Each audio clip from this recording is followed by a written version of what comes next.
कांग्रेस के समय में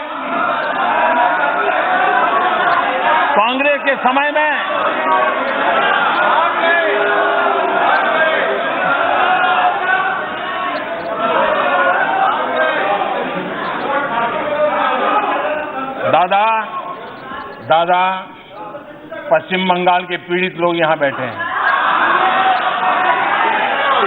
अगर वे वहां क्या चल रहा है इसका कच्चा चिट्ठा खोल देंगे ना तो दादा आपको तकलीफ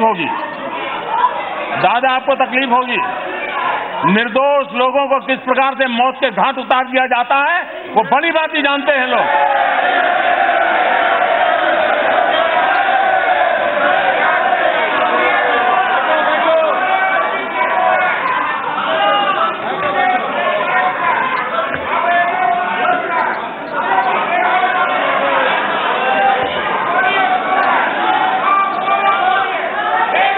माननीय अध्यक्ष जी, कांग्रेस के समय में संविधान की क्या स्थिति थी, लोगों के अधिकार की स्थिति क्या थी,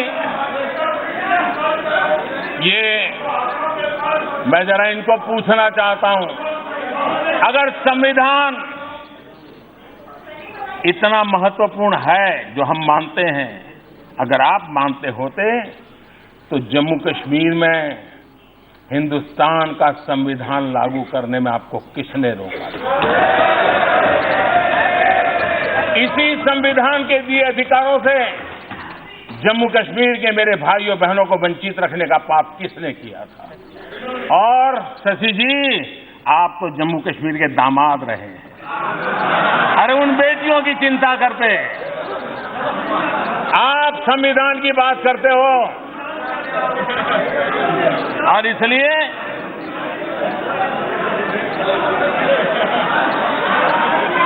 माननीय अध्यक्ष जी, एक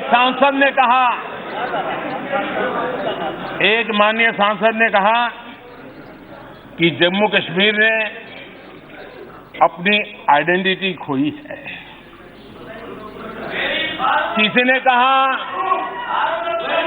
किसी की नजर में तो जम्मू कश्मीर मतलब जमीन ही था।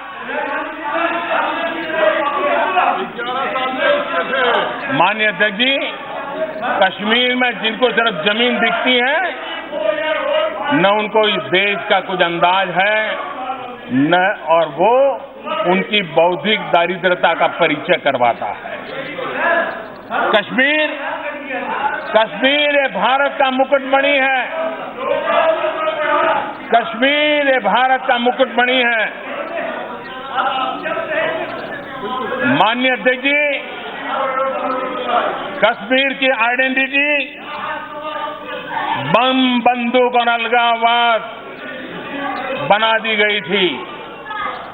19 जनवरी 1990, जो लोग आइडेंटिटी की बात करते हैं, 19 जनवरी 1990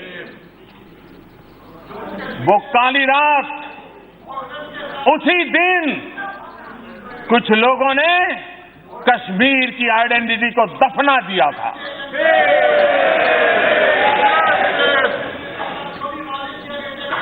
कश्मीर की आइडेंटिटी सूफी परंपरा है। कश्मीर की आइडेंटिटी सर्वपंथ संभाव की है। कश्मीर के प्रतिनिधि मां लालदेड़, नंद ऋषि, सैयद बुलबुल शाह, मीर सैयद अली हमदानी, ये कश्मीर की आइडेंटिटी है। माननीय अध्यक्ष जी, कुछ लोग कहते हैं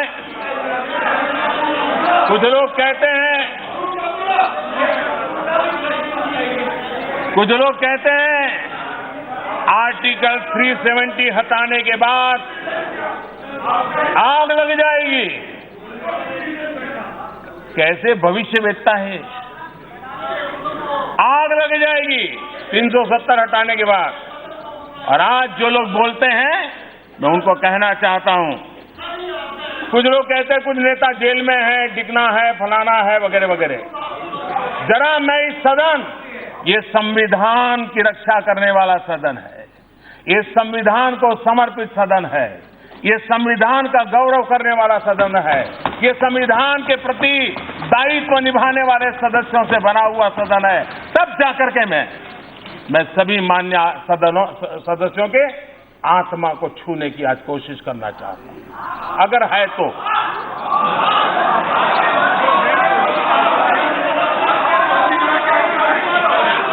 माननीय अध्यक्ष जी, माननीय अध्यक्ष जी,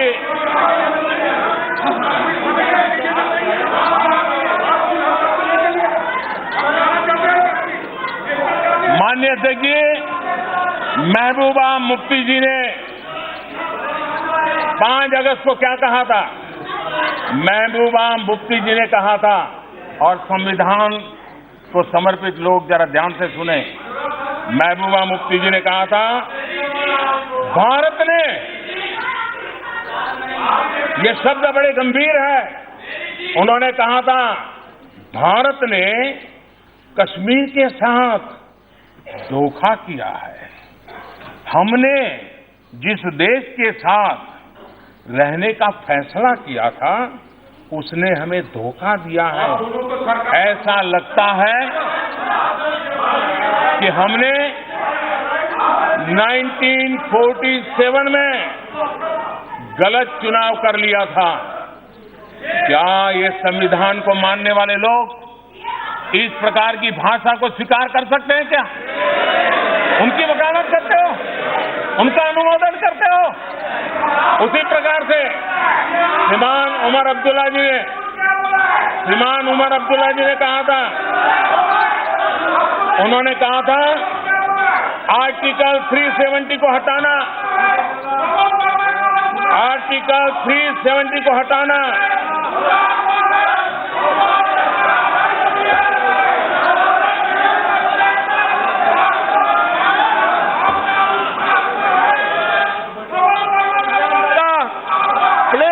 प्लीज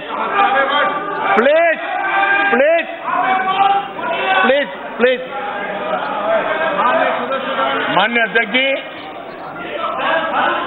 उमर अब्दुल्ला जी ने कहा था कि आर्टिकल 370 को हटाना ऐसा भूकंप लाएगा कि कश्मीर भारत से अलग हो जाएगा।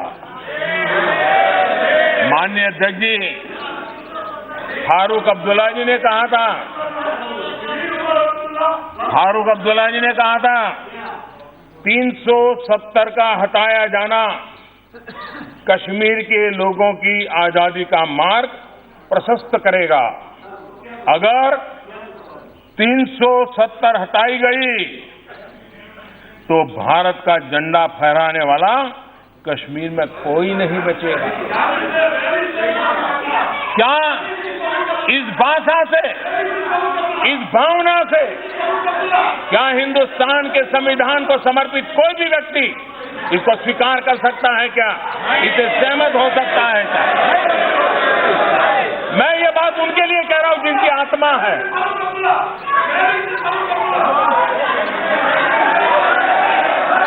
माननीय अध्यक्ष जी, ये वो लोग हैं, माननीय अध्यक्ष जी, ये वो लोग हैं जिनको कश्मीर की आवाम पे भरोसा नहीं है और इसलिए ऐसी भाषा बोलते हैं। हम वो है जिनको कश्मीर की आवाम पे भरोसा है। हमने भरोसा किया, हमने कश्मीर की आवाम पे भरोसा किया और आर्टिकल 370 को हटाया और आज तेज गति से विकास भी कर रहे हैं। और इस देश के किसी भी क्षेत्र के हालात बिगाड़ने की मंजूरी नहीं दी जा सकती, चाहे वो कश्मीर हो, चाहे नॉर्थ ईस्ट हो, चाहे केरल हो, कोई भी इजाजत नहीं दी जा सकती। हमारे मंत्री भी पिछले दिनों लगातार जम्मू कश्मीर का दौरा कर रहे हैं, जनता के साथ संवाद कर रहे हैं, जनता के साथ संवाद करके वहां की समस्याओं का समाधान करने के लिए हम प्रयास कर रहे हैं। माननीय अध्यक्ष जी, मैं आज इस सदन से जम्मू कश्मीर के उज्जवल भविष्य के लिए, जम्मू कश्मीर के विकास के लिए, जम्मू कश्मीर के लोगों की आशा अपेक्षाओं को पूर्ण करने के लिए हम प्रतिबद्ध हैं। हम संविधान को समर्पित लोग सबके सब प्रतिबद्ध हैं, लेकिन साथ साथ